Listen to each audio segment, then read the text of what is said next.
নমস্কার বন্ধুরা, সোমা রান্নাঘরে আপনাদেরকে অনেক অনেক স্বাগত জানাই। তো কেমন আছেন বন্ধুরা? নিশ্চয়ই ভালো আছেন। তো আজকে আমার একদম একটা নতুন রেসিপি হলো ডোনাট।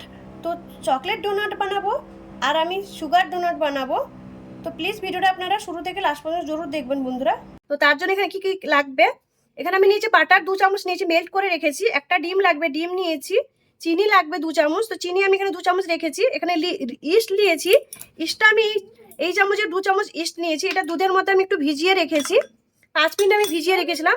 এখানে 1 কাপ দুধ লাগবে, তো 1 কাপ দুধ নিয়েছি আমি। এখানে ভ্যানিলা এসেন্স নিয়েছি আর ময়দা নিয়েছি। ময়দা 2 বাটি লাগবে, তো আমি এখানে 1 বাটি রেখেছি ময়দা।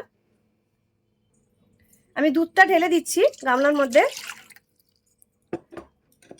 ইস্টটা আমি ঢেলে দিব। এবার আমি চিনি দিয়ে দিচ্ছি। এবার ডিমটা আমি ফাটিয়ে দিচ্ছি। বাটারটা আমি দিয়ে দিলাম। আপনারা যদি বাটারটা না দিতে চান তাহলে আপনারা কুকিং অয়েলটাও দিতে পারেন। ভ্যানিলা এসেন্স দিচ্ছি আমি। এটাকে ভালো করে মিক্স করে নিব। এইভাবে আমি ভালো করে মিক্স করে নিয়েছি। এবার সামান্য একটু নুন দিব, আমি খুবই অল্প করে নুনটা দিলাম। এবার আমি ময়দাটা ঢেলে দিব। আমি এখানে 500 গ্রাম ময়দা নিয়েছি। 1 কাপ দুধে 500 গ্রাম ময়দা। যদি আর ময়দা লাগে তো আমি আর একটু ময়দা দিব। আর আপনারা যদি ইস্টটা না দিতে চান তাহলে খাওয়ার সোডা আর বেকিং পাউডার দিয়েও মেখে এভাবে মেখে 1 ঘন্টা আপনারা রেস্টে রেখে দিতে পারেন। এটাকে ভালো করে মেখে নিব আমি। দেখুন এটা আমি ভালো করে মেখে নিয়েছি। উপর থেকে আরেকটু বাটার লাগিয়ে নিব। হাতে একটু বাটার নিয়েছি, তো এইভাবে লাগিয়ে নিব।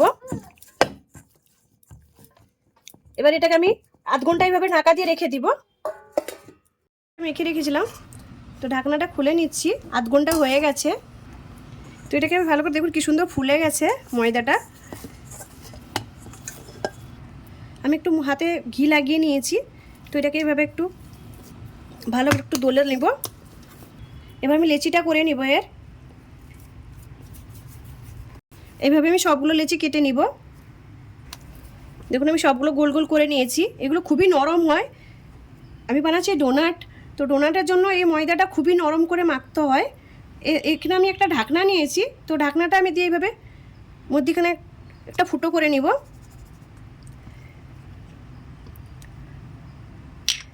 এই যে দেখুন এভাবে আমি করে নিব। এভাবে একটু চ্যাপটা করে নিয়েছি, চ্যাপটা করে আমি এভাবে ফুটো করে নিব। এই দেখুন কি সুন্দর করে হয়ে যাচ্ছে আসানভাবে। তো এইভাবে আমি সবগুলো করে নিব। এদিকে আমি তেলটা বসিয়েছিলাম, তেলের মধ্যে দিয়ে দিচ্ছি। গ্যাসটা একটু স্লো করে রাখবো, খুব হাই গ্যাসে এটা ভাজা হবে না। এভাবে দিয়ে দিলাম। এবার আমি উল্টে দিচ্ছি। দেখুন কি সুন্দর করে ফুলে যাচ্ছে। তো উল্টে দিয়েছি আমি এবার সবগুলো। দেখুন কত সুন্দর করে গোল্ডেন আর ব্রাউনের কালার হয়ে গেছে। তো এটাকে আমি তুলে নিব। এগুলো ভাজা হয়ে গেছে, তুলে নিচ্ছি আমি। বাকিগুলো আমি এইভাবে সবগুলো ভেজে নিব। আমি এখানে সবগুলো ডোনাট বানিয়ে নিয়েছি। দেখুন কত সুন্দর ফুলে কত পঞ্চি হয়েছে। আমি এখানে চিনি পাউডার করে রেখেছি, তো আমি চিনি পাউডারে দিয়ে এইভাবে ভালো করে আমি লাগিয়ে নিব। চিনি পাউডারে পুরো বেকারির থেকেও ভালো হয় এগুলো। দেখুন আমি এইভাবে লাগিয়ে নিয়েছি। তো আমি বাকিগুলো এইভাবে লাগিয়ে নিব সবগুলো। আমি চিনির কিছু বানিয়ে নিয়েছি। এখানে আমি চকলেটের বানাবো। তো এখানে আমি ডার্ক চকলেটটা নিয়েছি। দেখুন একদম ডার্ক আছে চকলেটটা আমি মেল্ট করে নিয়েছি। তো আমি চকলেটের মধ্যে লাগিয়ে নিব এইভাবে। দেখুন এইভাবে আমি সবগুলো লাগিয়ে নিব। দেখুন কত সুন্দর দেখতে লাগছে। দেখুন আমি কি সুন্দর করে বানিয়ে নিয়েছি বাড়িতে ডোনেটগুলো। দেখুন আমি এখানে চকলেট ডোনেট বানিয়েছি আর চিনির ডোনেট বানিয়েছি। কত সুন্দর লাগছে দেখুন এই ডোনেটগুলো।